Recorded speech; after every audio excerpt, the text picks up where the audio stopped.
Hello, my dear viewers, and the rest of the listeners. Welcome for this presentation in which I am going to be speaking on how to create ethical or unethical workplace practice environment. My name is Mehmet M, or you can simply call me ML Swap. Ethical and unethical workplace practices. Do you think that you are an individual or an officer who can be seen to be ethical or unethical? Do you think that your supervisors can be seen to be ethical or unethical leaders? Is your working environment grounded upon ethical or unethical culture or climate? Do you feel that your institution embraces and upholds ethical or unethical workplace practice?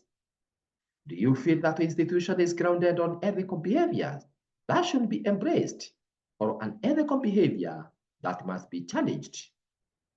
Are you comfortable with your current working environment or you are feeling like exiting?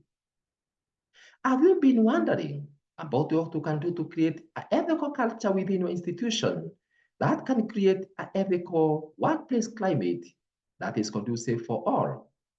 Have you been wondering about what you can do to fight with unethical behaviors within your workplace? Do you think or do you know why it is vital for every individual or institution to embrace ethical workplace practices? Are you aware of the dangers associated with working in an environment that embraces an ethical culture? Would you like to know what you can do to transform your institution's unethical culture to an ethical one? Do you know of the person or a committee that should be in charge of implementing ethical workplace practices and dealing with unethical practices in an institution or in your institution? Don't worry anymore. Why? Because this presentation is going to provide with all the answers to the questions that you may be having in relation to ethical or unethical workplace practices that you should be embraced as an individual or that your institution or organization must embrace. So, what is ethics? Ethics is a set of well-based standards of right and wrong, or a set of moral principles or values that prescribe the expected behavior and the conduct of an individual or a group of individuals in terms of rights, obligations, and benefits to society, fairness, and specific virtues. It encompasses the actions that a responsible individual should choose, the values that an honorable individual should espouse, and the character that a virtuous individual should have. These prescribed values, principles, and standards guide in ethical decision-making process before executing any activity or behaving in any way. It is thus a set of well-founded standards and fundamental principles of an individual or an organization that prescribes what is right or wrong, thus guiding one's behavior and conduct within a certain environment and in one's life. For this reason, no one can claim to be a professional in his or her work, and no organization can claim to be professional if he or she or it does not exercise ethical workplace practice. This is because ethics is the heart of every professional, and it is also the heart of any professional practice and should thus be embedded in every decision-making process and in every activity or behavior for every person because it determines what actions are appropriate or inappropriate at work. Therefore, being ethical means that you are engaging in activities and behavior that is legal and fair and that does not cause any form of harm to anyone. On the other hand, ethical practice is the application and integration of ethical principles and standards in decision-making for every operation or action that is carried out by an individual or an organization to prohibit any form of misconduct. These ethical practices are crucial for every organization. Why? because they help shape organizations' culture, they promote responsible behavior, they ensure the well-being of an individual and the society. They are used to lead to improved productivity. They boost employee commitment and motivation, customer loyalty, and brand reputation. They lead to employee retention. They promote teamwork and cooperation. They foster a positive public image. They lead to protection of an organization's assets. They provide emotional security. They help organizations attract the best staff and top talents. They help organizations avoid legal tussles. They lead to improved employer-employee relations, and they create a positive ambience in the workplace thus stimulating positive employee behavior. In addition, the ethical practices enables the managers to guide and mentor their staff within a healthy environment. They lead to job satisfaction and confidence in an individual or organization, thus enabling one to be regarded with high esteem. They lead to high levels of integrity, equality, and justice for all. They lead to effective and efficient use of one's or organization's resources. They lead to improved morale and motivated workforce. In addition, they lead to reduced expenditure. They encourage people to speak up comfortably without fear of intimidation or discrimination. They also lead to fair compensation and transparent work environment. They also lead to improved career advancement by staff. Some indicators, therefore, of unethical behavior in an organization include institutional processes that are not participative, staff that are not updated about what is going on, and they just see things just happening. People using shortcuts instead of following the due processes when they want to accomplish something. Low level of trust among the staff and their supervisors, dealing ruthlessly with those employees with an opposing opinion, refusing to offer opportunities to those staff with divergent views, even when they are the best suited for their areas of specialization. Building an inner circle or a clique of individuals who make decisions on behalf of all the rest of the staff, and the rest of the staff are just forced to oblige. No effort is put in place to foster active participation in decision making. High turnover of ethical employees who are disgruntled with unethical behaviors in the organization. Frequent complaints and grievances by the ethical members. Infrequent or low participation on platforms for raising concerns. Financial transactions favoring a selected few members of staff. It is therefore important that every individual or organization formulate a code of ethics to guide in all her operations. For this reason, each person should have his or her own personal code of ethics, which serves as a bedrock set of principles to guide his or her behavior throughout his life. Such personal code of ethics enable the person to also fit easily within an organization's code of ethics, which each organization should have.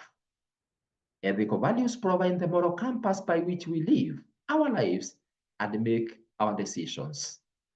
They therefore inform individuals and organizations about what he or it should be focused on in order to create a shared ethical culture in which employees can feel empowered to do the right thing instead of just following a set of rules.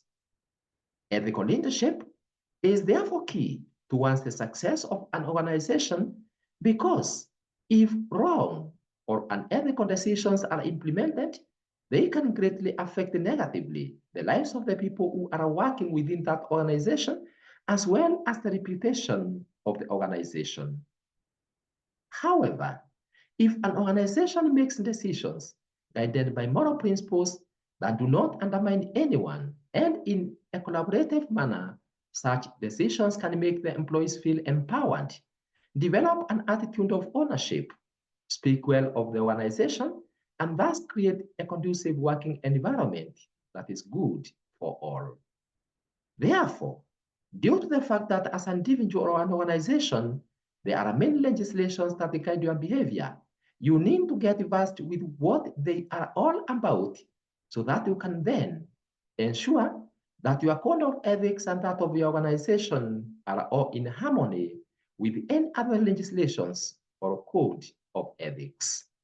In addition, due to the fact that some issues may change from being wrong to right, or from being right to wrong, you need to always stay well informed as these issues unfold so as to help you stay up to date on how each of them may influence your ethical behavior.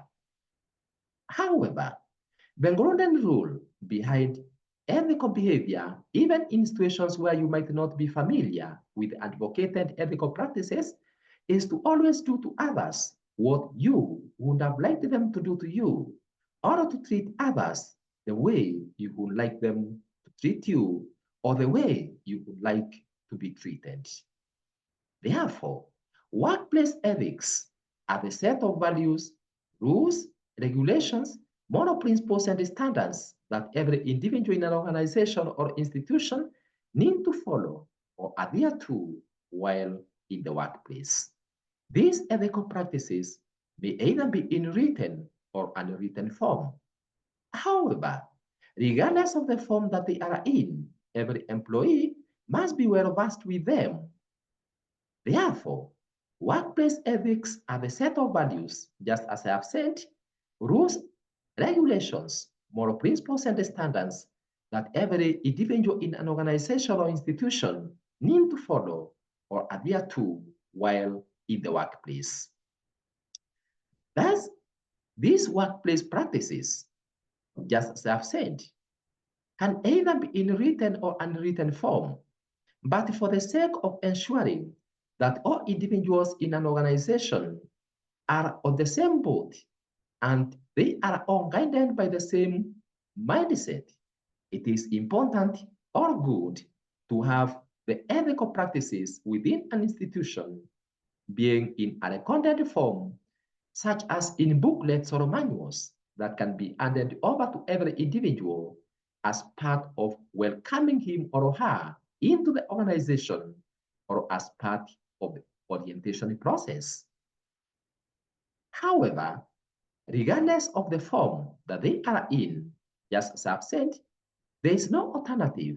If an institution has a code of ethics, every person within that institution must be well versed with those set of moral principles or guidelines that governs each and every individual who joins that institution. However, everyone must live by those ethical practices, commencing from the top management to the operational level. This is because if the leaders do not exercise the moral principles, the moral practices, even if they request their juniors to abide by those moral practices or ethical practices, they may not be able to do so. Therefore, every person must demonstrate the ethical practices through their conduct and behavior. Otherwise, one cannot expect others to demonstrate ethical behavior while he or she is exercising an ethical behavior in both his or her wants and behavior. Ethical practice is thus the application of ethical values in every aspect of life for every individual's behavior in an organization and in the society, while an ethical workplace culture is one which gives priority to employees' rights, fair procedures, equity and equality, promotes tolerance, loyalty, honesty, and compassion for all the employees without any form of discrimination. It is thus important for every organization to have rules and regulations that set how people should be treated at all times and how different situations should be handled. Therefore, ethical workplace culture entails putting in place policies that dictate organizational norms, ethics, values, and social climate within the workplace. It should be inscribed and prescribed in every activity, procedures, and operations of the organization. Whereas you may have your personal ethics, it is important to ensure that your ethics aligns with the ethics for the organization that you are working for so as to gain satisfaction and ensure that you are working towards the attainment of the organizational goal. So, ethical climate entail the acceptable norms and values that outline what the right behavior is and how one should behave, leading to job satisfaction and employee well-being. This climate is created in an organization by being reflected in the normal processes, such as through discipline and rewards, and through the leadership behavior. It is for this reason that every organization is required to influence their ethical climate and encourage the staff to act and behave in an ethical manner. However, because actions speak louder than words, the leaders should demonstrate and practice the ethical principles through their behavior, their processes, and how decisions are made. Success in achieving an ethical climate is determined by the leaders themselves. If they embrace ethical leadership, the rest of the staff will automatically align themselves to the ethical principles in place. Therefore, an ethical behavior is any action that deviates from the norm, or simply, it is any action that can cause harm to any individual, the organization, or the society. Such behavior results from absenteeism, tardiness, rule breaking, disengagement, defensive outbursts, embezzling of resources, respecting others, amongst others. It is thus important for individuals as well as leaders of an organization or in the workplace to ensure that everyone is involved in the process of developing ethics code. The leaders should ensure that the staff are trained on matters about ethics as guided by the established ethical guidelines or code of ethics for the profession that one belongs to. They should put in place mechanisms for reporting secretly about any misconduct realized or complaints received. They should analyze any information received deeply and act on it immediately. They should encourage people to speak up and stand up for their concerns. They should prioritize ethical practices. They should develop and execute ethical programs. They should assimilate ethics in every aspect of one's life and organizational processes and operations. They should nurture an environment in which one can lead or can learn from failures. These leaders should put in place rules and regulations that deter against any form of discrimination, bribery, or embezzlement of resources, conflicts of interests, substance abuse, lack of confidentiality, and financial integrity. The following are therefore the ethical behaviors that must be embraced by every individual in every workplace in order to create an ethical climate which is vital for any individual or organization to thrive in the current modern era of information technology. Any contravention to these ethical practices is referred to as an ethical behavior that we shall also look into. Number one is honesty and integrity. Integrity is the quality of being honest and having a strong set of moral principles and good conduct that make an individual to stand up for what is right in season and out of season, regardless of the prevailing condition. While honesty is the aspect of standing up for truth always and without deceiving others regardless of the prevailing conditions. Such an individual always speaks out his or her mind and speaks the reality on the ground without any fear of intimidation. This staff does not lie or cheat about anything and always speaks the truth about any issue exactly as it is without any falsification. Such individuals would always do their level best, and if there is anything not going right, they would always speak it out, regardless of who is involved. For this reason, an individual of integrity does not cheat or lie for the sake of either covering up his or her mistakes or for the sake of wanting to please anyone. Therefore, a woman or a man of integrity speaks the truth always, regardless of its consequences, for the sake of ensuring that his or her conscience is always clean and having a peace of mind. For this reason, every staff or supervisor must always ensure that honesty is reflected in every aspect of the organization or the workplace. It is therefore unethical to hide the truth about any issue or pretend that things are well when they are not. Every individual must always be ready to speak the truth by calling a spade and not a big spoon. The problem that we have today in many institutions and organizations is that many people do not like to speak the truth for the fear of repercussion, even when things are not going on well. It is therefore important for every person to know that the reality or the truth cannot be hidden for long, and it will always come out in due season. For this reason, you should never hide the truth or fear to speak the truth about the status of the organization or of yourself. Never fear to speak the truth, even if it means making your friends to feel uncomfortable or without minding about how your supervisors will take it. This is because the truth is sometimes bitter, but it's the only pathway towards successful individuals and towards successful organizations. In addition, you should never pretend to be who you are not. Even if you are appointed to a position that you know very well that you are not competent on or in, just be sincere with yourself and inform the appointing authority that you are not qualified for such. It is thus unethical to accept any responsibility if you are already aware that you are incompetent for it and that you will not be able to deliver the expected results.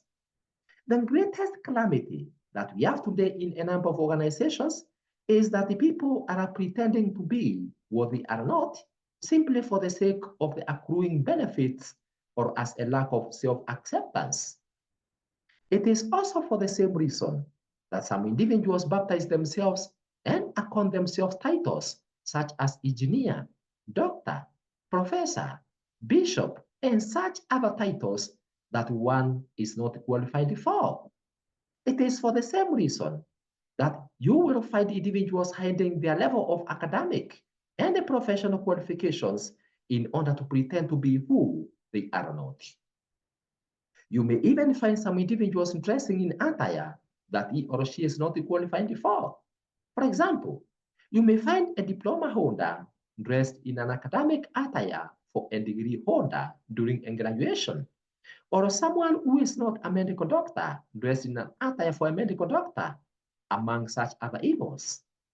So, if you know very well that you are not qualified in a certain area or you are incompetent in it, do not just accept a responsibility that you are not fit for, unless your appointing authority appoints you to such a responsibility with full knowledge of your actual qualification. In fact, the greatest catastrophe that is causing the collapse of institutions, organizations, and society today is appointing incompetent persons to be in charge of fields that they cannot deliver on and having individuals pretend to be what they are not. These days, we have even supervisors or people with appointing authority denying those employees that are fully competent from holding positions simply because such employees exercise integrity and honesty. As a result, such supervisors appoint incompetent staff to be in charge of tasks that require competent staff simply because they have their personal interests. As a result, such organizations fail to achieve their objectives and the working environment become unconducive.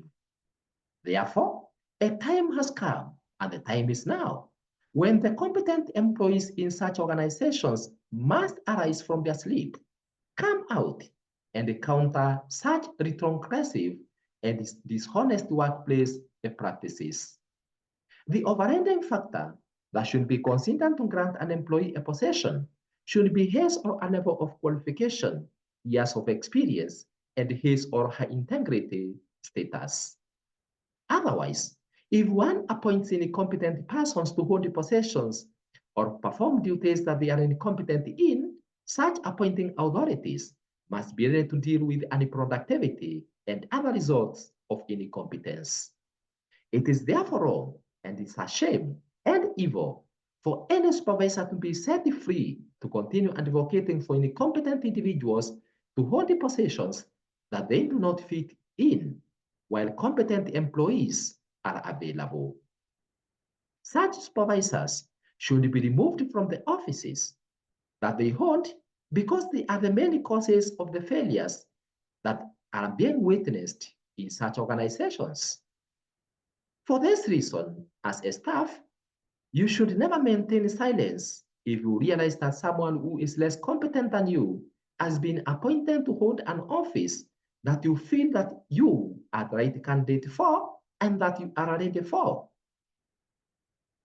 Just go to that appointing authority and seek to know from him or her the reason behind their refusal to appoint you to that position, yet they have appointed a lesser qualified person than you, and yet you are readily available and willing to serve in that position.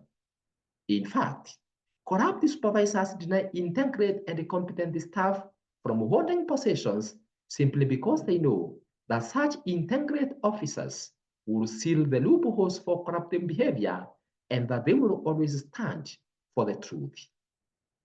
In fact, the reason as to why many institutions are failing to meet their objectives today is because they have tolerated dishonesty to prevail. My question to each one of us are, or my questions to each one of us are, why should the professionals allow unprofessionals to lead them? How can a blind man lead a person who is not blind? In addition, if you are a supervisor, you should learn to give credit where it is due. You should thus not take credit for work that has been done by your juniors or by your staff or by others, but let the people know who made it to happen and accord such individual the credit that he or she deserves. For this reason, every individual must learn to acknowledge the work that has been done by others and the effort that they are put in place without curtailing them from their successful pathway. So, if you are a team leader and a member of the team that brings an idea which has made the team achieve the setting goal, it is going to make others know about the person who has brought such a great idea that has enabled the team achieve the setting goal. Therefore, even as a supervisor, train yourself to inform the senior management about the member of your team who is enabling goals to be achieved, and let such a member get the credit that he or she deserves. This is because if you do not do so, you will be denying that staff an opportunity for promotion, bonus, or accommodation, or accommodation for work well done, and that may demotivate that staff from bringing any more fresh and new ideas to the team or to the organization or department. Therefore, if you come across a staff who likes spreading wrong information about other members of staff, especially to their bosses, such individuals should be put at bay. If you come across any staff or individual who likes taking accolades for others, yet those who deserve those accolades are not accorded their rightful accolades, then such individuals should be put at bay. Such are the individuals that destroy the good name of the organization, including tarnishing others' names. Therefore, if you are a supervisor and you come across such individuals who speak lies about others and who take accolades for others and cannot speak the same when in the presence of those who they are talking about, you should reproach them and request them to honor others. Being a supervisor does not grant you the right to receive credit that should be granted to specific members of your team. Otherwise, if you continue getting accolades that are not yours just self-sent, the members of your team may cease from sharing with you their innovative ideas, which may negatively affect the performance of your team, thus making you and your team to fail from receiving any further credits from your seniors. Therefore, you must always give credit to whoever it is due. It is also unethical to make use of the organization's resources for your personal benefit. For this reason, even if you have been assigned the responsibility to be in charge of certain resources in your institution, you should avoid using them for your personal benefits unless with direct permission from a supervisor or your employer. These resources also include the working hours. So, even if you are to have a side hustle, make sure that you do not engage in such activities during the working hours for the job that you have been employed to do. You should thus avoid performing non-office work related activities during office hours. It is also time when you should stand up for the truth, speak up the truth, and walk in truth. Honesty is always one of the greatest pillars for success and victory in every aspect of life, and it should thus not be swept under the carpet. Number two is abiding by the rules and regulations. Due to the fact that every organization has rules and regulations that govern it, an individual is expected to adhere to those rules and regulations. It is thus important to ensure that you abide by those rules and regulations to the letter. If you do not understand what to do, when or where, it is important that you seek for information on what you should do before doing it, so that you do not make any unnecessary mistakes. You thus need to have unswerving respect to programs and with unwavering commitment and dedication to complete their assigned tasks as per the set deadlines and as per the existing rules and regulations. For this reason, every organization is expected to have a very clear set of policies on every aspect of operations and the processes so that every staff is adequately acquainted with the organization's rules and regulations, and more so in relation to the organization's ethical practices.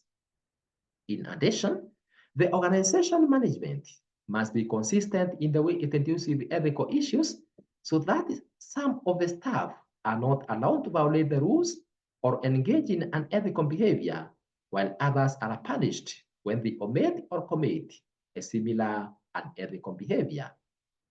For this reason, no one should be spared when he or she has committed unethical behavior, regardless of his or her status, and the ethical disciplinary process should be applied equally to everyone. When any new employee joins an organization, he or she should be handed a copy of the code of conduct and the code of ethics for the organization, be oriented on their content, and sign a copy of the same once he or she has agreed to abide by them.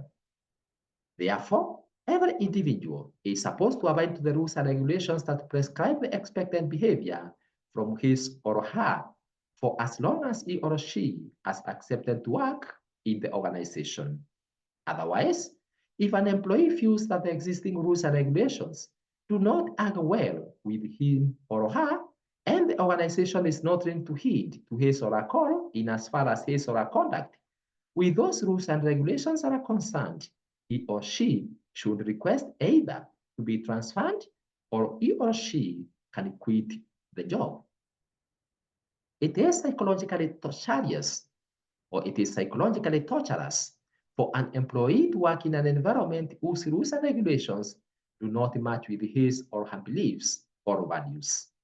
For this reason, if you are uncomfortable with the rules and regulations in your place of work, and nobody is there to listen to you, it is ethical to either request for a transfer or you just quit that job. Similarly, it is unethical for a supervisor to force an employee that is not comfortable in his or her place of work to remain there simply because there is no one else to replace him or her. Therefore, if you are a supervisor and an employee requests for a transfer from that workstation or he or she requests to resign, it is ethical to sit with him or her and find out what the issue is.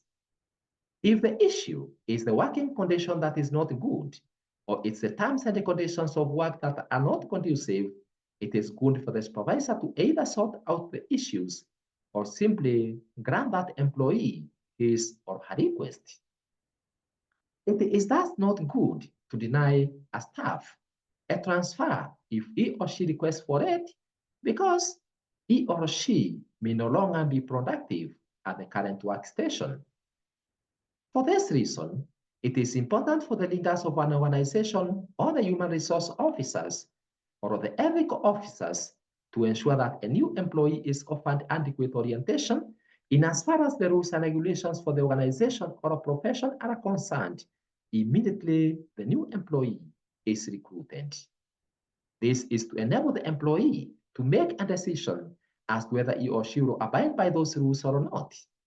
It is therefore advisable that once an individual qualifies in an interview, he or she should be introduced to the rules and regulations so that he or she can make an earlier decision as to whether to accept them or not. By so doing, a new employee may accept or reject those rules and regulations if he or she feels that they are not in tandem with his or her beliefs, values, amongst other factors. It is therefore unethical for an organization to employ an employee before he or she is made aware of the existing organization's rules and regulations, only for the employee to get to know about them later. It is also advisable that an employee is handed a printed or hand copy of the institution's rules and regulations as soon as he or she qualifies in a recruitment process so that he or she can make an early decision as to whether to accept or reject the employment offer. Number 3 is upholding privacy and confidentiality. It is always unethical to disclose information that has been shared with you in confidence or to spread rumors about an individual that cannot be substantiated.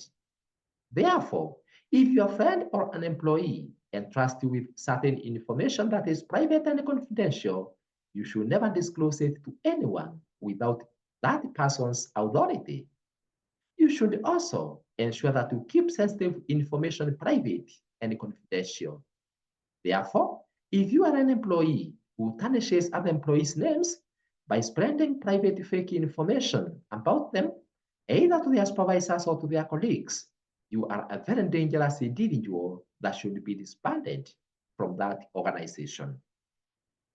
In fact, if as a supervisor, you come to realize that there is a staff in your institution who is always disclosing any information that has been shared with him or her in confidence, such a staff should undergo some disciplinary procedures, including removing him or her from the office or position that he or she is holding. This is because when any information is shared with a staff during his or her operations within the workplace, that information should not be disclosed to any other party unless with the direct permission from the party who shared it with the staff. In addition, every staff must learn to separate between personal, private, and public information. An individual should not mix between his or her personal information with the information for the organization that he or she works for. It is also the same reason that an individual should not bring his or her personal differences within or with the rest of the staff to the workplace. Therefore, even if you have differed in any way with another member of staff, in relation to matters that have nothing to do with the organization in which both of you work, you should not bring such differences to the workplace. In addition, even if a staff has issues to do with the outside organization or to deal with outside the organization, for example, having family problems or problems related with the people that are not part of the staff within the workplace, such issues should be left at the gate of the workplace once you enter your workplace and pick them from where you left them once you leave the gate of the workplace at the end of the day. For this reason, each staff should treat his or her workplace as a holding ground for working in which only issues to do with the work should be handled. In addition, an employee should never take with him or her issues related with the workplace to his or her family at home. The challenges of the workplace should be left at the workplace. You should therefore not be a person who speaks ill of your workplace outside of your work environment. If you have any discomforts in relation to the workplace, you should address them during the work time, or you should address those issues while within that workplace and leave them behind while going home. For this reason, it is unethical to take issues to do with your workplace outside of the workplace, and it is also unethical to bring your family or friends' issues to your workplace. The workplace should therefore not be a place where you spend all your golden time rumor mongering or gossiping about others, whether from within or from without your organization. Therefore, any information that relates to your work environment should be kept within the work environment, and issues that have nothing to do with your workplace should not be brought into your workplace. That's why it is also unethical to bring your personal issues into the workplace and influencing your colleagues or members of your team to participate in dealing with your family issues. It is thus unethical to force or influence your colleagues to handle your family or personal issues while at the place of work. Therefore, if you have personal or family issues you would like your colleagues to support you in, you should not do so within the organization where you are working, but you should do so from outside of the workplace. It is thus ethical to know the boundaries between private and public information, workplace issues, and personal or family issues. Each of these information or issues should be treated with the privacy and confidentiality that they deserve, and they should not be mixed up. Private and sensitive information should be treated with the level of the confidentiality they deserve, while also distinguishing between a person, private, family, and workplace issues. It is thus unethical to disclose sensitive or private information to any other party without the consent of the individual involved. It is unethical to mix your personal differences with work. It is unethical to bring your personal or family issues to the place of work or take workplace issues to your family or to your friends. Number 4 is fairness and respect. Due to the fact that we have staff and clients with varying diversities, it is vital that you embrace all of them without any form of discrimination, either relating to one's race, gender, age, sexual orientation, religious affiliation, or any other form of bias. This is because all of you have been united together by a common goal or objective, and each of you has a special value to add towards the attainment of that objective, goal, or purpose. For this reason, each person should be accorded the respect that he or she deserves and be treated like any other staff, regardless of one's status, possession, tribe, religion, culture, among other diversities. In addition, any form of stereotyping within the office or in the place of work should not be tolerated. It is unethical to stereotype any individual within the workplace because stereotyping has no value addition to the workplace. It is important to note that and great organization thrives from its diversity. This is because through diversification in every aspect, stability, progress, and profitability is bound to be realized. For this reason, every appointment and every decision made must be inclusive by making sure that individuals representing each diversity in the organization is in the decision-making table. In addition, whenever a leader is setting up any committee or a team for a certain purpose within the institution or organization, he or she should ensure that all types of diversities within the institution are considered and represented. These diversities can be reflected in terms of gender, tribe, academic levels, positions held, religion, professional levels, years of experience, amongst the others. By so doing, every member or person in that organization will feel respected and honored, which will directly make the staff to feel to belong. Therefore, each and every member of an organization should always be involved in decision-making processes, and especially through public participation, and each given equal chances and opportunities whenever they arise. It is very unethical for any leader to afford his or her cronies opportunities when they arise without or while ignoring the rest of the staff.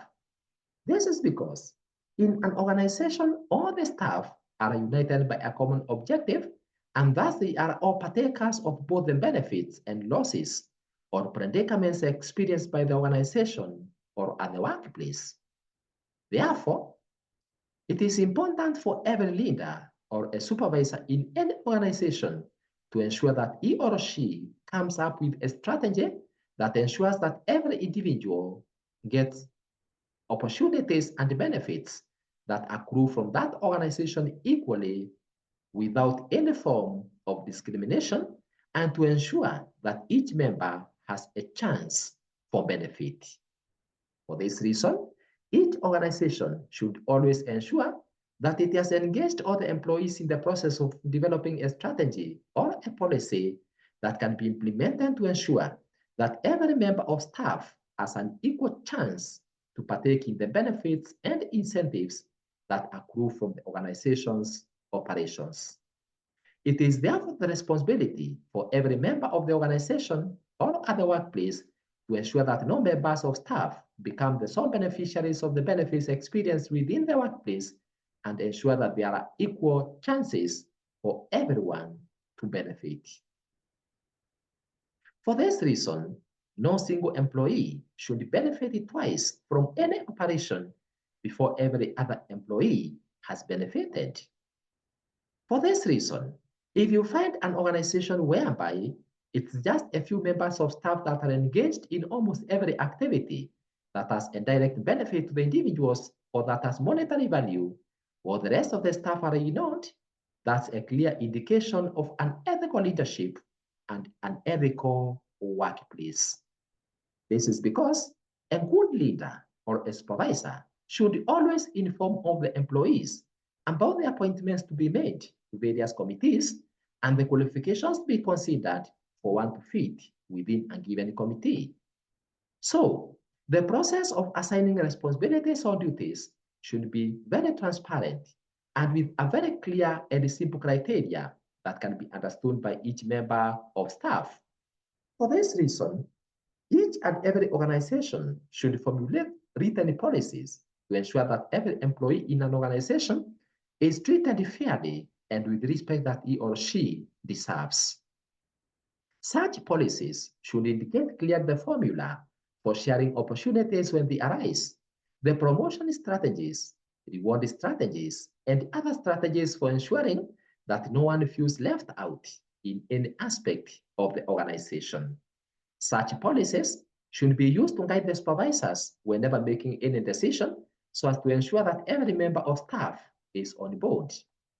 In addition, no staff in an organization, regardless of his or her position, should be allowed to do anything or speak anything that may make other members of staff feel undermined, demeaned, or disrespected.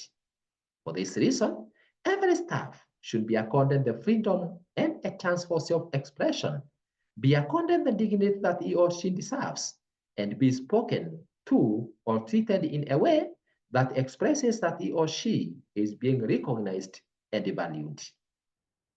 Therefore, one should be very cautious when dealing with another person or when speaking to another person so as to ensure that whatever that he or she says respects and portrays a level of honor to that person that they are speaking to. Therefore, even if an individual has done something wrong, you should not announce that matter publicly without having given the concerned party an opportunity to be heard. It is thus crucial for any leader to approach an employee privately in relation to any matter and alert him or her about it, or at the same time using a language that shows respect. It is thus unethical to directly reproach a person in front of others while using a language or actions that demean that person, regardless of what he or she might have done. Each staff should thus develop restraint in the way that he or she talks to another person so as to ensure that each is able to encourage the other and respect each other through words and through actions.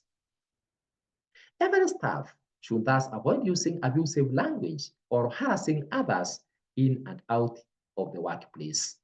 If one has done something wrong, he or she should be informed about it confidentially by calling him or her for a private discussion about the matter and then speak to him or her in respect.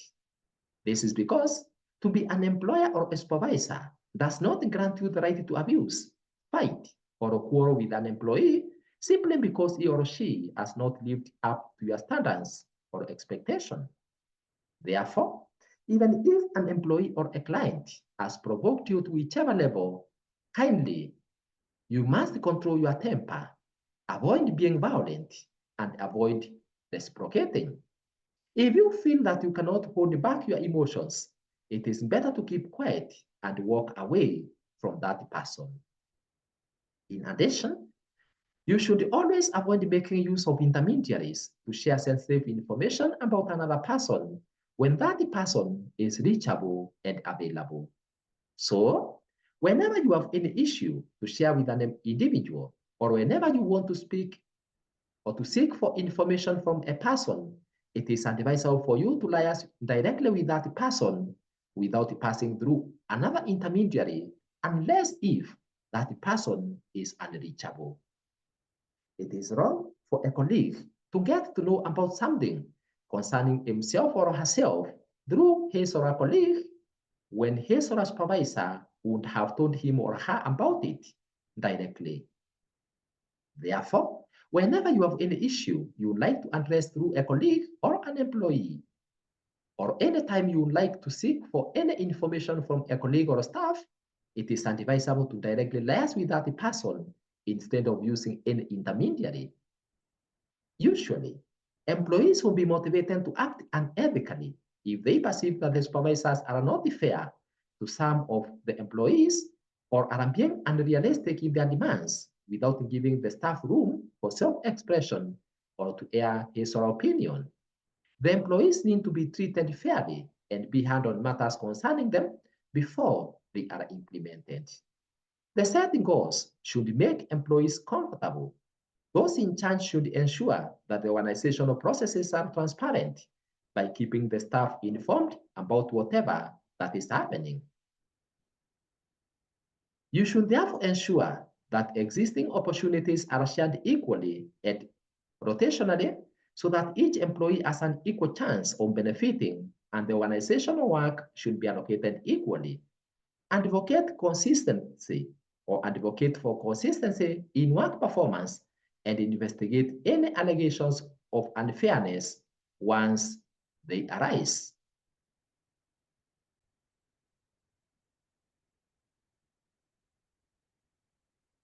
Should ensure that existing opportunities are shared equally and rotationally so that each employee has an equal chance of benefiting and the organizational work should be allocated equally. Advocate consistency in work performance. and investigate any allegations of unfairness once they arise. Number 6 is being responsible and accountable. Ethical practice makes each employee to have a strong sense of responsibility without the need to be supervised or moderated. One is also ready to take ownership of any mistake that he or she might make and be ready to accept the consequences of the same. It is always ethical for an individual to always be ready to take responsibility for the outcome from his or her actions. You should never blame others for implementing a decision that is emanating from you. For this reason, you should always take ownership for your decisions and accept the consequences emanating from the same. Therefore, if as a leader you request your team to do something in a certain way and they do it as requested, you must be ready to own all the results emanating from their actions without blaming them. For this reason, one should always be ready to take responsibility for whatever he or she has done, regardless of whether the output or outcome from such actions is good or bad, without pointing fingers to any other person.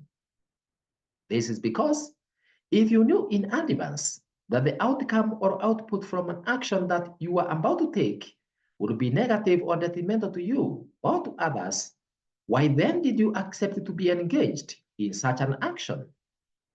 For this reason, if you agree to perform an action, you should also be ready to take responsibility for the consequences of the results. It is thus ethical, or it is thus unethical, to be scared to take responsibility for your action simply because it has not turned out as you expected, or to deny that you are part of what has happened. You should therefore be always ready to take responsibility for both the positive and negative results emanating from decisions or actions. In addition, if you agree to do something as a team, each of the members of that team must share both the failures and the successes. An individual in a team should never blame other members of the team for a failure if he or she was also part of the decision-making process that led to the implementation of the idea that has failed. In fact, if you are the type of a person who maintains silence even when things are going wrong, or you are present when the members of your team are making a wrong decision, and you fail to point it out during that time, you must also be ready to take ownership for the outcome from the decision or action that has been made by your team. For this reason, if you are a member of a team, a department, or organization, you must always be ready to share your ideas and make your contributions when decisions are being made, and not to keep quiet only for you to blame others for the consequences of decisions that were made in your presence.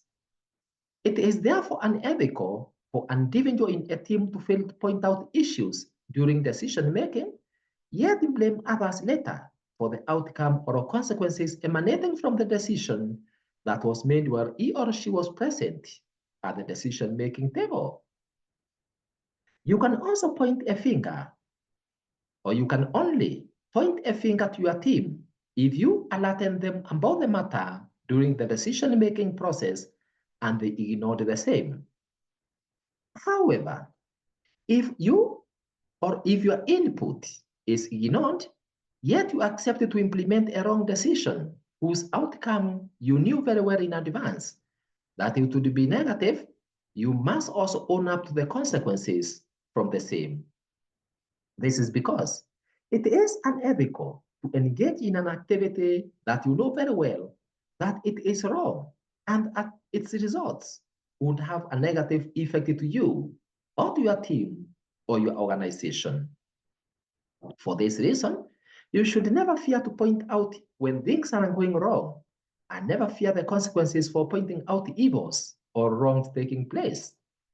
It is always better to suffer having taken responsibility for your actions than to let others suffer due to your own mistakes. In addition, it is always good to train yourself to take initiatives without waiting to be told to do so. You should thus never wait to be told to make a correction or to rectify something that is not going on well simply because it is not your responsibility. Always note that if the outcome from any activity affects you, your organization, or others, either directly or indirectly, you should always take it as your personal responsibility and ensure that it is done well, regardless of whether you have been assigned that responsibility or not. It is therefore unethical for an individual to watch as things go wrong without taking any action to remedy the situation simply because it is not his or her responsibility.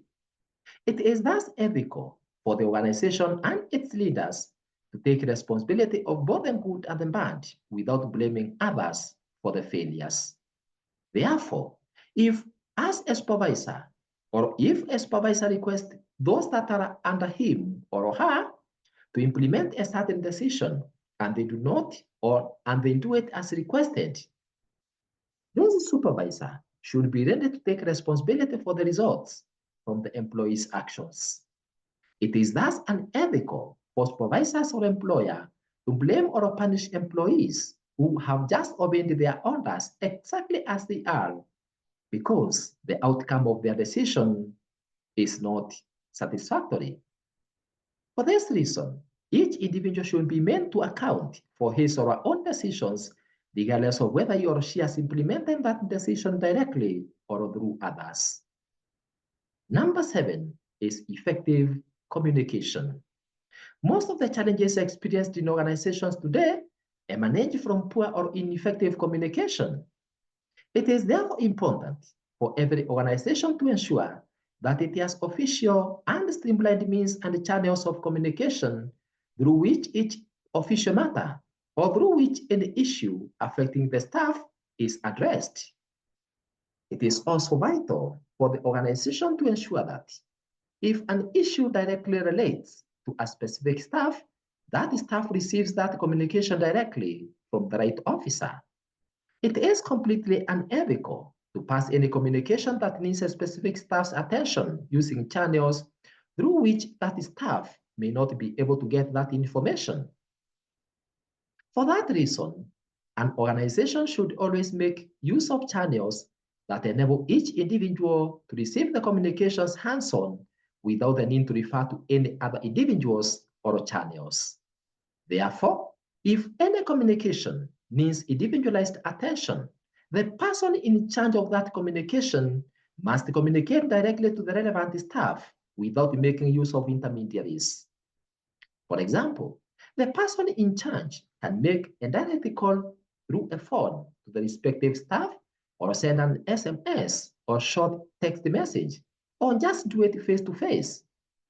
It is completely unethical for those in charge to make use of channels of communication through which any employee may not be able to receive a communication at the right time, yet blame that person or that employee for not responding or acting to the communication. For example, why should a leader use WhatsApp forum to communicate very urgent information and expect every staff to respond or act to the communication urgently? Does it mean that this leader does not know that a staff might not be having a phone with that capability, or may lack data for internet connectivity, or may not even have time to go to WhatsApp? It is the individual or the person who is making the communication who should ensure that he or she has put into consideration various factors before using a certain means or channel of communication. If an individual's attention is required, why not call or text or meet with that person face to face? In fact, lack of effective communication within an organization is usually the major cause of the many challenges that institutions face. Effective communication is thus needed to avoid misunderstandings when dealing with or addressing any issues in the workplace. Therefore, effective communication means using channels of communication, modes and means of communication that are appropriate for each staff, making sure that the language used can be understood. It is ensuring that this communication is done on time based on the urgency or the importance of the message being passed. So, The secret of having a united and effective workforce is ensuring that the organization makes use of effective communication that allows everyone to be aware of what is expected from him or her at any time, given moment, and that allows him or her to give feedback as soon as the message is received. A leader should thus never blame or penalize a staff for not having responded or acted to a communication if the channel, the mode or language that was used disadvantaged that respective staff. For this reason, an organization should always make use of several modes of communication, channels and means of communication at the same time when passing important information to staff so that none of the employees can feel to have been left out. It is thus unethical for any employer or employee to make use of a language that anyone does not understand or make use of informal ones that anyone does not understand within the place of work. Therefore, even if you have a colleague who understands your native language in the place of work, never use that language at all to communicate anything if it will disadvantage or it will disadvantage any of the members or if it will make any of the members to feel to be left out. In other words, you must always make use of language that can be understood by everyone at all times within the organization or the place of work. It is thus ethical to create forums through which every staff can get informed about whatever that is happening in the organization and be allowed to give his or her input freely without intimidation. Otherwise, it is unethical for a supervisor to make a decision and then passively pass it to the staff without giving them an opportunity to make their contribution. For this reason, an organization should ensure that there are good internal communications to foster high ethical standards by ensuring that there is a two-way communication channel through which ideas and experiences and challenges can be raised and be addressed. Therefore, an organization should establish a good communication framework that empowers employees to raise ethical concerns and those concerns be addressed with the urgency that they deserve. Number 8 is developing professional relationships. Every individual in an organization or institution must be able to make a separation between workplace and the personal relationships or at the place of work. It is completely unethical for an employee or a leader to establish discriminative or discriminative relationships at the place of work, whereby he or she is seen to relate more closely to some employees, including discussing other staffs or leaving the rest of the staff out. It is unethical for a leader to be seen to give preference to the views from a selected few friends in the place of work over the others' views. It is also unethical for those in charge to give favors to certain employees for the sake of receiving sexual or intimate favors. Therefore, the type of relationships that should develop in the workplace must be relationships that are relevant to the attainment of the goals and objectives for that organization, and not relationships that benefit specific individuals based on how close they are to their supervisor. In an organization, the leaders and employees should always endeavor to make sure that the relationships that exist among them are relationships that enhance teamwork, and such relationships should be official. In addition, these relationships should be meant to enhance the career development for each staff. Such professional relationships should thus act as pathways for every staff's career development and not relationships that are meant to undermine others or make them feel left out. In addition, the relationships established in an organization between the employees and the employers or supervisors should make it easy for new ideas and challenges in the workplace to be shared freely without any fear of intimidation. In addition, an organization should create avenues and opportunities for each employee to relate professionally with other professionals in his or her line, even outside the organization, so as to share knowledge and experiences. It is thus unethical for an organization to bombard the employees with too much work that hinder them from getting time to socialize or relate with the rest of the staff, either within or outside the organization. For this reason, the work schedules should be done in such a way that they create time for common breaks, sports, outings, among such other social activities that bring the staff together for socialization, regardless of their positions or duties. In addition, you should avoid taking advantage of your position or your job to make others engage with you in relationships that benefit you as an individual for the fear that you may intimidate them. It is thus unethical to take advantage of your work or a position to establish relationships meant to benefit you as an individual without benefiting everyone. The supervisor should thus make sure that they develop strategies to enhance professional relationships within the place of work and outside the workplace while putting in place policies to deter the staff from engaging in unprofessional relationships at the workplace. Number 9 is time management with realistic expectations. Whether as an individual or an organization, being determined and committed to ensure that you manage your time effectively is an important cornerstone towards success. This is because every activity that we intend to carry out has a time span between when it's supposed to be done, because it's done within a certain time span. Therefore, prudent and effective management of time within the workplace is key to ensure that you do the right thing at the right place and at the right time. For this reason, it is unethical to ensure, or it is ethical to ensure that you carry out the scheduled activities within the set timelines. It is therefore important that even as you set up timelines in which various activities should be carried out, you ensure that your timelines are realistic. It is unethical to demand too much from an employee within a timeline that cannot be possible. Therefore, you should never maintain silence or accept to be assigned so many activities to be accomplished within a limited timeline when you know very well that such will be impossible. In addition, if you are a supervisor, you should ensure that the tasks you assign an employee can be accomplished within the timeline that you have set. That is why it is important that as a manager, you carry out proper planning for any activity before it's initiated so as to develop proper schedules of events or activities before you commence executing them.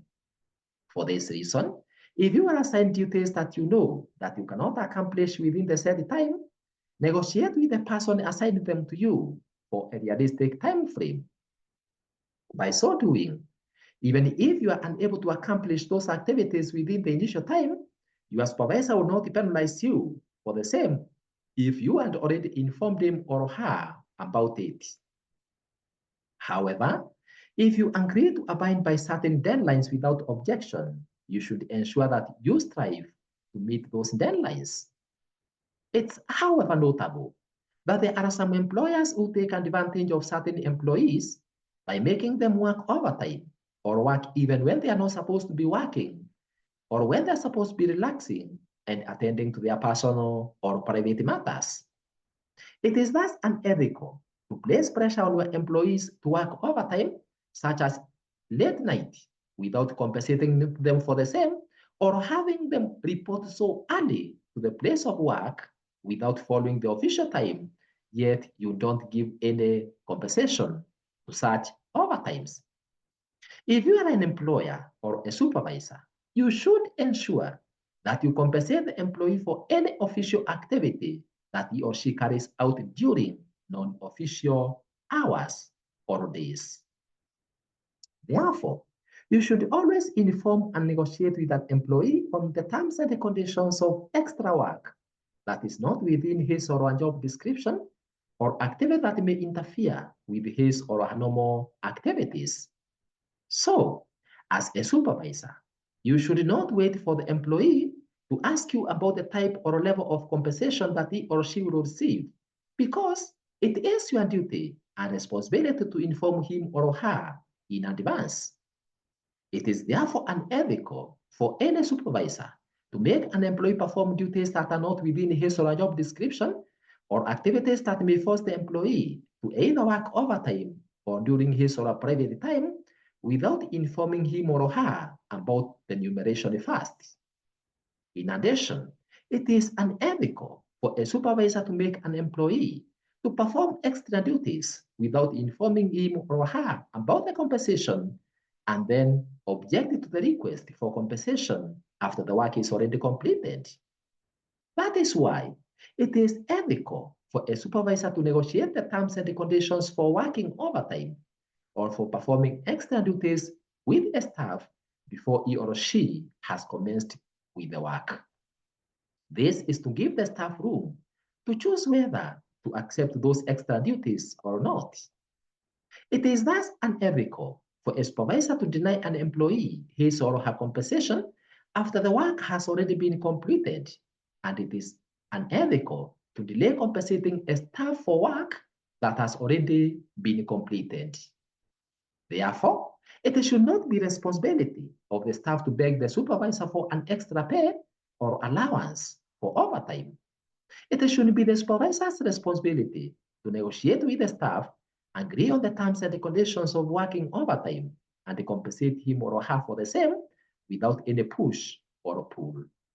As an employee, always remember that you have a private life to lead and a life to live away from your job. For this reason, you should be able to manage the time between your job and your personal life. To learn more about how to balance between your job and your family or private life, you can listen to the video by the title, How You Might Have Made Your Office Your Home by Emily Swap, that is already posted in Emily Swap Life Skills YouTube channel. It is also unethical to spend working hours while engaged in activities that do not add any value to your organization or workplace. Therefore, you should make maximum use of the timelines set for various activities. For example, you should not take longer breaks than required or report to the place of work late. This is because by so doing, you will be stealing your workplace time, which is an important workplace resource. Similarly, it is unethical for the supervisor to force their staff to report the place of work earlier than the official working hours as per the employer's schedule, or to make them work beyond the official working hours without compensation.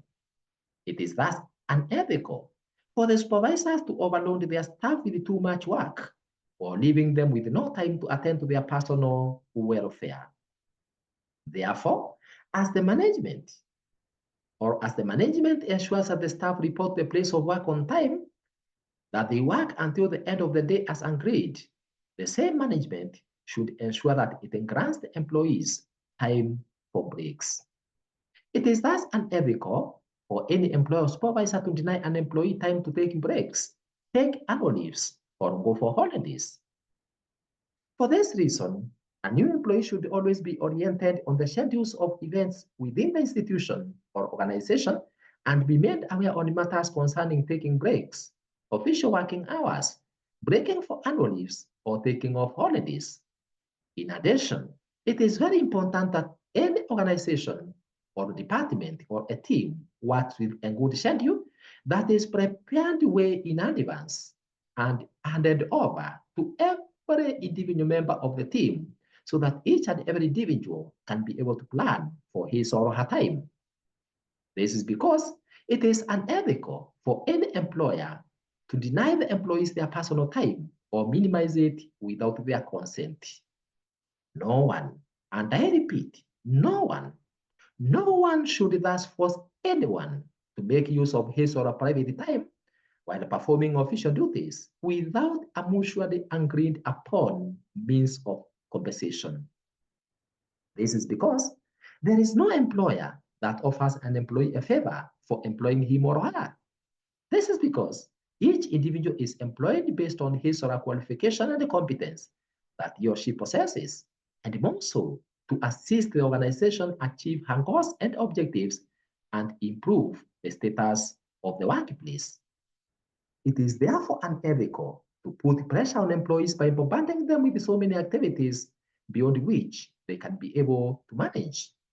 It is important that a schedule for all the events that are expected to take place within a certain time frame are developed early and are all effected as scheduled. It is also unethical for a manager or supervisor to fail to plan activities within a certain period and then bombard employees with unplanned activities, thus interfering with their normal operations.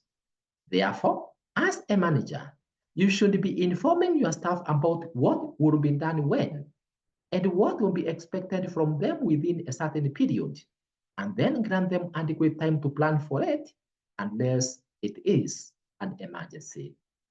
Therefore, whereas deadlines are a great way to make sure that the work is done, it is important to mind about the employees' welfare, because if you place too much pressure on them, they may not be able to cope with the challenges and may end up affecting the quality of the results of their work. For example, if you request an employee to perform a certain activity that ordinarily takes 4 days within a single day, that's unrealistic, and such an employee should not be blamed or penalized for not meeting the deadline. This is because such would be the supervisor's failure. Therefore, in time management, it is vital for every employer and employee to remember that effective time management with proper planning prevents poor performance, and such should be embraced. Time wastage also includes misusing the organization's time through taking longer breaks, using a lot of your time talking through your phone at the expense of other organizations to do this. Such behavior during the working hours is unethical and should be stopped. You can learn more on how to manage your time effectively by listening to the video by the title, How to Manage Your Time or Good Time Management Practices by Emily Swap, that is already posted in Emily Swap Life Skills YouTube channel. Number 10 is deterring sexual harassment. This is ensuring that none of the staff is allowed to exhibit any unwanted sexual behavior within the workplace that may make another employee to feel upset, scared, offended, or humiliated, or any behavior that is meant to make them feel that way. Therefore, sexual harassment is the habit for employees, supervisors, or employers to take sexual advantage of the others in various forms, such as uttering words that demean a certain gender, making suggestive gestures, engaging in suggestive looks, making sexual jokes, unwanted sexual advances, asking for sexual favors, and engaging in intrusive questions in relation to one's sexual life, unwanted physical contact, threatening an employee with job loss or lack of promotion if he or she does not grant you sexual favors, among such other habits. Sexual harassment may also entail dressing in a way to provoke the sexual feelings for the rest of the members, such as exposing your private parts. It is therefore unethical for an organization to tolerate any aspects of sexual harassment within the workplace. That is why you should need to familiarize, or you also need to familiarize yourself with the organization's dress code and issues in relation to relationships in order to ensure that you are addressed as required and relate in an appropriate manner. This is because all the staff are equal at the workplace regardless of whether one is married or not, and the key objective of being together in the workplace is to deliver the required objective. Therefore, it does not matter whether one is married or not, because marital status has nothing to do with the objective being achieved. In addition, even if two members of the staff within the same workplace are married, they should ensure that their marital relationship does not affect the operations of the organization in any way. Otherwise, it is unethical for any staff to behave as a husband and wife or as a boyfriend and girlfriend within the place of work. In addition, even if two members of the staff within the workplace are married, they should ensure that their marital relationship does not affect the operations of the organization in any way. Otherwise, it is unethical for any staff to behave as a husband and wife or as a boyfriend and girlfriend within the place of work. Therefore, within the workplace, the only relationships that should be encouraged should be employer-employee, employee-customer, or employee-employee. Other types of intimate relationships should exist away from the workplace. Therefore, the boss should never seek for sexual favors from the staff for any reason, and supervisors should not give preference to their intimate friends over the rest within the workplace. Even if it happens that a couple is working in the same organization, their marital life should not be brought into the workplace. Both should just serve as employees while at work and then pick up their marital roles once they leave the workplace gates. Therefore, the boss should never seek for sexual favors from the staff for any reason, and supervisors should never give preference to their intimate friends over the rest within the workplace. Even if it happens that the couple is working in the same organization, their marital life should not be brought into the workplace. Both should just serve as employees while at work and then pick up their marital roles once they leave the workplace. This is because all the staff are equal at the workplace, regardless of whether one is married or not. And the key objective of being together in the workplace is to deliver the required objective. Therefore, it does not matter whether one is married or not, because marital status has nothing to do with the objective that is being achieved.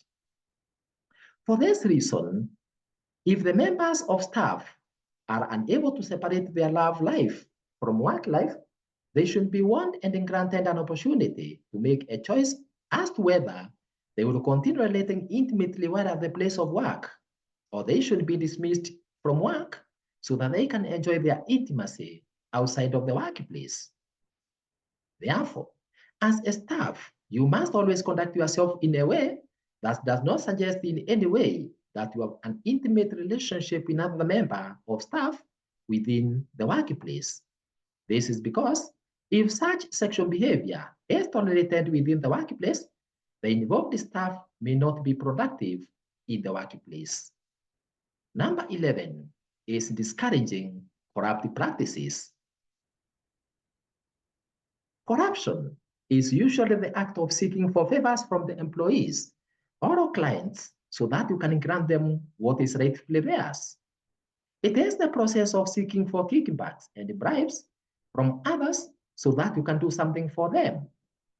It also entails using your position, power, or authority entrusted in you for the wrong purpose or in a way that is not within your mandate.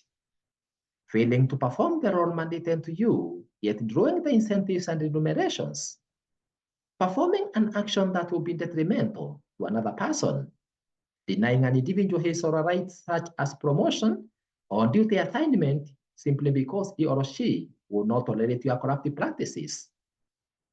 Allocating duties and responsibilities or other work-related privileges only to individuals that only agree with you in everything without questioning, even when it is wrong.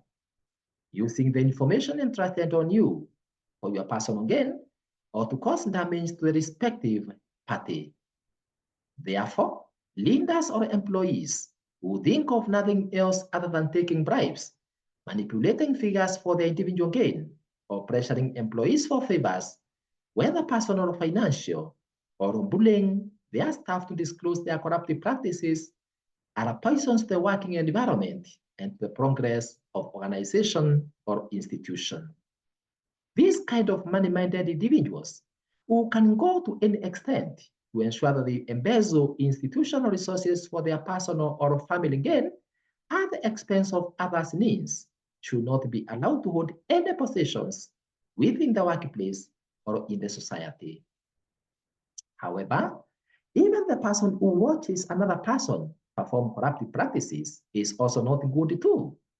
This is because if you maintain silence when another person is executing corruptive practices for whatever reason, or you grant the corrupt individual what he or she asks from you so that he or she can do something for you, such as giving a bribe, you are also practicing unethical behavior and you are corrupt too. It is therefore unethical to either exercise any corrupt behavior or allow or encourage anyone to continue practicing unethical behavior at your presence, and more so to practice corruption. Therefore, if you witness any corrupt behavior in your organization, you should know that you are the right candidate to blow the whistle and expose that corrupt behavior to the relevant authorities. Never encourage any corrupt behavior to thrive wherever you are for the fear of intimidation, because if that institution collapses due to corrupt behaviors there, your job, as well as that of your family, will be affected too. Number 12 is setting realistic goals. An organization or even an individual cannot be successful in anything without having set a realistic goal. That is why, before you commit yourself, or before any team or organization commits itself into undertaking any activity, you or it must prepare well for the same by setting goals that are achievable. However, sometimes the supervisors may set goals that are beyond the ability or capability of the staff simply because they themselves would not be involved in executing or implementing those activities directly, but it is their juniors who will do it. It is therefore unethical to set for the staff unrealistic and conflicting goals that may put too much pressure on them, thus making them give up on the activity or making them get confused simply because they do not know what to do, especially when you request them to undertake activities for achieving conflicting goals. It is also unethical to introduce abruptly new activities or new goals and require the staff to implement them even before they are done with the previously assigned goals. For this reason, the employee should be given adequate time and resources to finalize with one goal before introducing a new goal. In addition, it is unethical for a supervisor to request the staff to perform activities towards achieving a certain goal without having thought critically about it, only for the supervisor to discover later on, after the staff have already proceeded with executing the activity, that he or she had made a wrong decision and then require the staff to repeat everything all over again, even before completing with the previous task. Therefore, if you realize that a team or individual is unable to meet the setting goals, it is important for you to sit and review that goal without blaming or reproaching the individual or individuals who are executing it, because there might be a problem with the way that goal or those set of activities have been set and the way they should be performed. It is thus unethical for any leader or supervisor to set unrealistic goals and expect the members to fulfill them, because unrealistic goals place undue pressure on the employees, which may force them to breach ethical or legal guidelines in order to reach the goal. Number 13 is matching what you say with what you do. It is always very important for an individual to fulfill his or her wants. If you promise your staff or any other person that you are going to do something, you should note that if you have accepted to undertake any responsibility or you have made any pledge, you must fulfill that pledge or do what you have said. This is because you should never be forced to say anything or accept any responsibility if you know very well that you will not be able to fulfill what you have said, or you know very well that you will not be able to complete the activity that you have been assigned, or you know very well that you are not competent enough or you don't have the ability to perform that task or responsibility. It is therefore unethical for an individual to promise to carry out a certain activity and then fail to do it. It is better not to promise than for you to promise that you're going to do something and then you are not able to do it. It is better not to promise that you'll do something and then do it than to accept or promise that you're going to do something and then fail to honor your wants.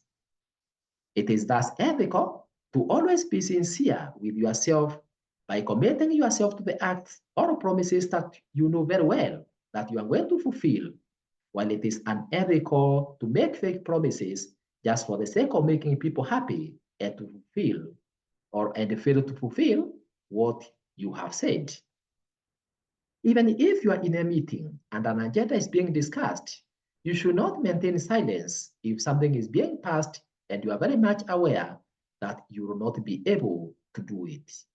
For this reason, you should make sure that if you are in a meeting discussing the implementation of something that may be detrimental to yourself, to others, or to the organization, you take embryonic steps to speak it out and reject it as necessary. It is unethical to approve something that you know very well that you will not be able to fulfill, yet you have an opportunity to reject it at the appropriate time. For this reason, if any person or a leader makes any promise, he or she must be made to fulfill it because he or she would have done it out of his or her own will. Even if you are forced to cheat or lie, you should not accept it. It is better to lose every opportunity, but remain trustful in your wants and deeds. Number 14 is reporting conflicts of interests. Conflict of interest can include issues such as accepting gifts from the clients or working for a competitor at the same time. It can also include a situation whereby you are an employee in an organization, but you are still engaged with the same organization in executing certain other businesses. You should thus ensure that you avoid any conflict of interest in the institution that you are serving. This is because if a member of staff is also allowed to engage the same organization that he or she is working for, will definitely lead to some conflicts. For example, if you are a member of staff in an organization, yet you are at the same time the person who is supplying certain resources to that institution, you will definitely compromise some issues and will not be broad enough to point out mistakes in reference to the organization's management because of fear of losing the supply aspect. This is because of fear to lose the supply opportunity. Therefore, for employees to be productive and hold their leaders to account for their actions, it is advisable that a staff remains just as an employee for an organization and does not double as a supplier for some resources at the same time. It is thus important and ethical for employees to take it as the individual responsibility to report to the authorities in instances of conflicts of interests among themselves. This is because when an employee is allowed to engage in business with the same organization that he or she is working for, such employee will not only be compromised, but will also be getting an added advantage over the rest of the staff. This behavior should be deterred because it is unethical. Number 15 is job design and allocation of responsibilities. It is important to ensure that the jobs or duties are assigned in a way, optimize the work process, and improve on productivity of the staff. For this reason, when duties and responsibilities are being assigned to staff, whoever is assigning them should ensure that each of the staff's competencies, academic and professional qualifications, skills, and attitudes are considered. It is unethical for any employer or supervisor to deny opportunities to a competent staff simply because he or she does not like him or her, or simply because of any other reason that does not relate in any way with the work performance. It is thus wrong for a junior staff or someone that is incompetent to be assigned the duties or responsibilities of a competent staff who is already available for the work. This is because this incompetent staff will always feel to be inferior when dealing with or instructing a more qualified and competent person. Therefore, due to the fact that the main purpose for an organization to exist is to achieve its goals and objectives, the duties and responsibilities as well as leadership positions should be filled based on one's experience and competence in the work, and not based on personality, likes or dislikes, unless such are part and parcel of work performance characteristics.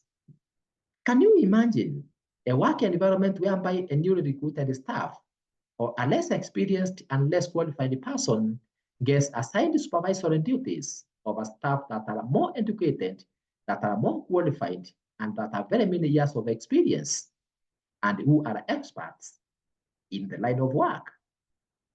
For sure, in such a situation, none of the two, that is, the less qualified person and the most experienced one, will be able to work in harmony unless under very special circumstances.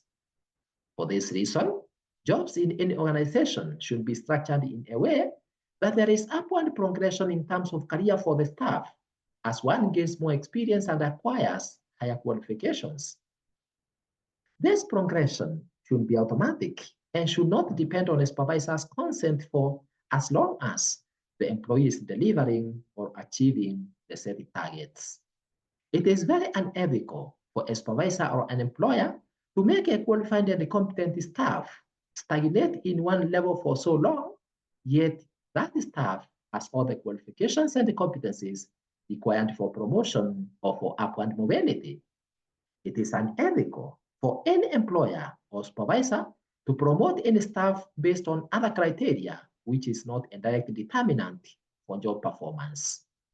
It is also unethical to appoint or promote less qualified persons to supervise qualified persons, yet those qualified persons have not been granted the promotion or responsibility and rejected it. In addition, the job should be decided in a flexible manner so as to allow the staff room for innovation and creativity for as long as they are able to meet the target to achieve the set objective. It is thus unethical for anyone to be rigid in the set procedures without allowing the staff to use various approaches to solving the problem for as long as those approaches are not unethical.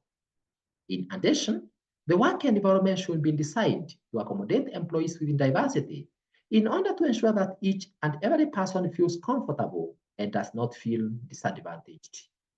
For this reason, every infrastructure and every decision should be made with the aspect of inclusion for everyone in mind.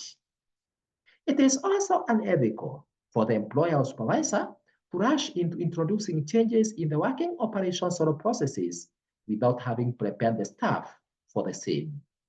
It is wrong to introduce a change without giving the employees any room to make their contributions on the change or bombarding them with execution of activities that they do not even know how to do or that they are not used to. It is therefore ethical practice to ensure that the employees are not only informed about the expected changes in advance, but that they are also adequately trained on how to execute various operations and processes in relation to the change way before it is implemented. Otherwise, the change may experience a lot of resistivity, including increasing the rate of employee turnover. On the other hand, an organization should ensure that an employee does not perform the same duty or responsibility for so long or for very many years. This is because performing repetitive or monotonous tasks for many years can lead to less productivity and ignorance to mistakes. Therefore, in order to minimize unethical acts in relation to job design, the supervisors or employers should design jobs in a way that they become interesting and with a manageable workload. Ensure that the employees are adequately trained whenever a change is about to take place. Match employees' capabilities and competencies with their rightful duties and responsibilities. Reallocate and redeploy employees to new departments or areas and assigning them new responsibilities as they gain working experience. Set up transparent promotion pathways that are well known by each staff. Provide immediate and effective feedback whenever an issue is raised. Develop work schedules in a way to grant employees time for relaxation and socialization. Grant high priority to the well-being of the staff by providing safe working practices and ensure that the employees are able to create a good balance between their work and their private life. Number 16 is taking care of the organization's resources and the environment. It is always important for every employer or employee to note that the organization exists within a certain environment and that it is that environment that has enabled that organization to exist. This is because if the environment in which the organization exists was not initially conducive, that organization would not have been put within that environment in the first place. It is therefore unethical for the organization or the employees working within that environment to perform any activities that may interfere negatively with it. It is therefore ethical for every individual in an organization to ensure that whatever he or she does contributes positively to the environment and the organization, and that it does not cause any harm to others or to the environment. In addition, each staff should be ready to take good care of all the organizational resources with or without supervision and at all times. This is because if such resources were not available, you could not have been able to perform your job in the first place, and you would also not even have secured employment in that organization in the first place. Similarly, if you miss such resources, you cannot be able to execute your tasks. For this reason, each and every employee should always be ready and willing to protect the organization's resources, as well as ensuring that whatever he or she does adds value to the other people and to the environment. Therefore, before you engage in any activity, you should always assess its effects to the other people, as well as the environment, and avoid anything that may cause any harm to anyone or to the environment. For this reason, every employee should be encouraged to discover and report solutions to practices that can lead to destruction of the institutional resources of the environment. It is also important for the organization to engage in social responsibility activities for giving back to the community. Such activities should include assisting the community in performing activities that add value to the environment, avoiding disposing dangerous waste to the environment, and recycling that waste from the environment, offering free education and training to the members of the society, among such other activities that benefit the members of the community and the environment at large. It is therefore vital for the management, in collaboration with the employees and other relevant stakeholders, to formulate rules and regulations regarding the workplace ethics and to work hand in hand to the new or with the new employees in order to guide them as they engage with the organization and be aware of the consequences of unethical behavior. The organization should also make it easy for the employees to give their feedback concerning any issue before, during, and after it's implemented, including reporting challenges and other predicaments experienced while on the line of duty. In addition, in order to ensure that ethical practices are embraced and enhanced in an organization, the management should make sure that swift disciplinary action is taken by the organization immediately any individual commits any unethical behavior, regardless of the staff status or opposition in the organization. Such actions can thwart such behavior from recurring. Therefore, the set of expected ethical practices within an organization should be engraved both in every staff's mind, be portrayed through every person's wants and behavior, and be referenced from the organization's code of ethics manual. This is because using euphemisms to dilute the severity of unethical behavior while failing to address that behavior or tolerating that behavior within disguise that everyone is comfortable with unethical behavior, such attitude can drive away good employees from the organization, ruining careers and putting the institution at the verge of collapse. Therefore, if you find out that you are working in an institution or organization that embraces unethical behavior, you have to make an informed decision as to whether to continue working there and condone that behavior, or make a decision to quit, or also make a decision to challenge that system. This is because condoning an ethical practice can hurt your reputation, yet you are an ethical staff. So, in order to ensure that ethics is anchored in every individual's conduct and in every aspect of the organization, it is vital to put in place an ethics office or an ethics officer. The work of this ethics office would be to guide the members of the organization in formulating and implementing an all-inclusive written code of ethics that should be issued to every individual and every department so as to ensure that every decision being made is anchored on ethical principles. Secondly, is seeing to it that every individual conducts himself or herself in an ethical manner. Third, is articulating to employees about what ethical principles means on day-to-day operations. Number four, is supporting the employees in embracing the ethical practices. Number five, is addressing any ethical dilemmas that may be experienced in the organization at any time. Number six, is recognizing and rewarding ethical behaviors and taking disciplinary actions on those that may seem to act unethically. The ethics committee should also develop ethics program to support and bring to life the expected values both at individual and organizational level. They should also implement promotions based on each employee's ethical performance. In addition, the ethics committee should monitor the effectiveness of the ethics program and also offer training programs in relation to ethics practice. The process of developing this code of ethics and ethics program should be collaborative, whereby every stakeholder is given a chance to make his or her contribution and should not just be a responsibility for a selected few.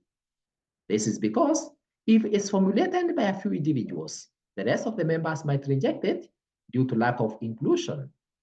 So, does your institution or organization have an ethics officer or ethics department?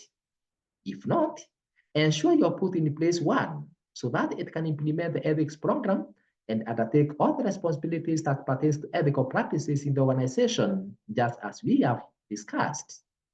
This is because an organization's ethical climate is a sole determinant for the success or failure of an organization, as well as the heart or the engine that drives a successful individual or organization. Therefore, in order to create and maintain an ethical workplace culture in an organization, the leadership of the organization should ensure that it has integrated the core values in every aspect of the organization. The top management is setting the best example of ethical conduct by being vigilant about their actions so as to motivate the employees to practice ethical conduct. Educating the staff continuously on matters to do with ethical practice while assisting the individuals whenever they get into a dilemma or what we call an ethical dilemma. Creating a safe and open space to report an ethical behavior while addressing it as soon as possible and as soon as it is reported or noted. Rewarding good behavior, such as promoting those staff that are good models for ethical behavior and that report unethical conduct. Partnering with other professionals within and outside the organization that exercise and practice similar ethical practices, like the one that an organization prescribes it to. In addition, the management of an organization should ensure that the staff have freedom to question the upper management without any fear of repercussion, should award ethical standards and never reward unethical behavior, should provide positive feedback and praise, or promote individuals that embrace and champion ethical conduct, should always be prepared to address ethical issues and challenges and other ethical advice and training to employees as often as possible. Ethical practice should thus be interwoven into the organization's people strategy and be demonstrated through collaborative human resource policies and practices that relate to employee life cycle from the recruitment to exit or retirement. The organization should also ensure that it has well-stipulated and accessible code of ethics, code of conduct, policies, and procedures to maintain an ethical climate within the organization. The organization should always undertake frequent ethics surveys and be acting on the data received, and also put in place an ethics committee to oversee ethical practice across the entire organization. Congratulations, my dear viewers and the rest of the listeners, for listening to this video on ethical and unethical workplace practices. To easily access more life skills, motivational and inspirational resources from this ML Swap Life Skills YouTube channel, click on subscribe button below this video if it's not currently reading as subscribed. For any further suggestions, corrections, or queries in relation to this video and others posted in ML Swap Life Skills YouTube channel, feel free to write it to us through the email mlswap@gmail.com. Thank you very much for listening to me. Have a changed work environment that has ethical climate and strive to deter any unethical behavior, not only in your personal life, but also in the life of your organization. God bless.